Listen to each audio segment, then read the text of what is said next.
বিনোদন জগতের ছোট পর্দার অভিনেত্রী তানজিন তিশা ও প্রীতমের ভালোবাসায় মোড়ানো এক গল্প নিয়ে নির্মিত হয়েছে ওয়েব ফিল্ম ঘুমপড়ি।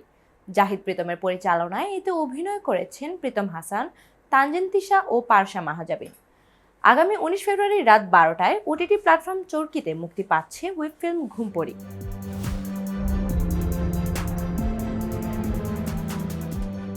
শনিবার রাতে রাজধানীর একটি হোটেলে ওয়েব ফিল্ম ঘুমপড়ির ট্রেলার উন্মোচন করা হয়। ওয়েব ফিল্মটি গল্পে অনুমান করা যায় বিভিন্ন মুহূর্ত ও অনুভূতি চরিত্রগুলোর মাঝে ফুটিয়ে তোলা হয়েছে। তাদের চরিত্রগুলো বিশ্ববিদ্যালয়ের শিক্ষার্থী, পার্শ্বকে দেখা গেছে চিকিৎসকের অ্যাপ্রনে।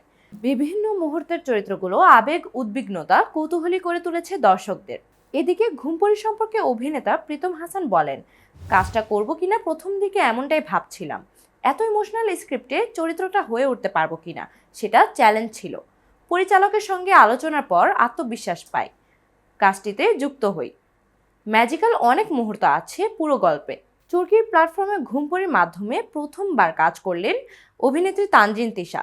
যদিও এর আগেও বেশ কিছু কাজ নির্মাতা জাহিদ প্রীতমের সঙ্গে করেছেন তিনি, যা দর্শকপ্রিয়তা অর্জন করেছে।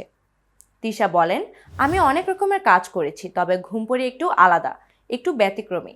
আমি তো পারফরমেন্সের জায়গা খুঁজছি, এখানে সেটি পেয়েছি। কনসেপ্টটা খুব ভালো লেগেছে, আশা করি দর্শকদেরও ভালো লাগবে। উল্লেখ্য, ঘুমপড়ি ওয়েব ফিল্মের মন্দ হতো না গানের টিজার গত 10 ফেব্রুয়ারি মুক্তি পেয়েছে। গানটির তুমি আমার হলে মন্দ হতো না লাইনটি বেশ সাড়া ফেলেছে। এদিকে ঢাকা মহানগর নাট্য উৎসব হুমকির অভিযোগে স্থগিত হয়েছে। এ তথ্য নিশ্চিত করেছে ঢাকা মহানগর নাট্য পর্ষদের আহ্বায়ক রায়হান। তিনি বলেছেন, অনাকাঙ্ক্ষিত পরিস্থিতিতে সবার নিরাপত্তার কথা ভেবে প্রাণের নাট্যোৎসব আপাতত স্থগিত ঘোষণা করতে বাধ্য হয়েছি। এদিকে নাট্য উৎসব স্থগিত হওয়ার পর থেকেই সাংস্কৃতিক অঙ্গনে ব্যাপক সমালোচনা তৈরি হয়েছে।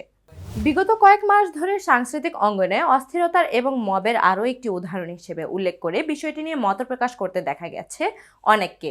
এবার এ প্রসঙ্গে কথা বলেছেন সংস্কৃতি বিষয়ক উপদেষ্টা মোস্তফা সারোয়ার ফারুকী। সামাজিক যোগাযোগ মাধ্যমে একটি পোস্ট করে উপদেষ্টা জানান, নাট্যকর্মীদের মধ্যে একটা অংশ উৎসব বন্ধের জন্য আহ্বান জানায়।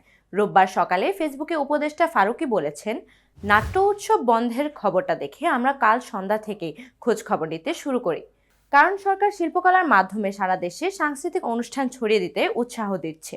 গতকালও শিল্পকলার 3টা প্রদর্শনী হলো, আজকেও প্রাচ্যনাট্যের শো আছে শিল্পকলায়। তাহলে এখানে কেন পুলিশ উৎসব বন্ধ করতে বলবে? খোঁজ নিয়ে জানলাম, পুলিশ এরকম কিছুই বলেনি। কালকে রাতে বিবৃতি দিয়ে জানিয়েছে তারা কাউকে উৎসব বন্ধ করতে বলেনি। এতক্ষণ সাথে ছিলাম আমি ইফা জাহান। কেটিভি নিউজের সাথে থাকার জন্য ধন্যবাদ।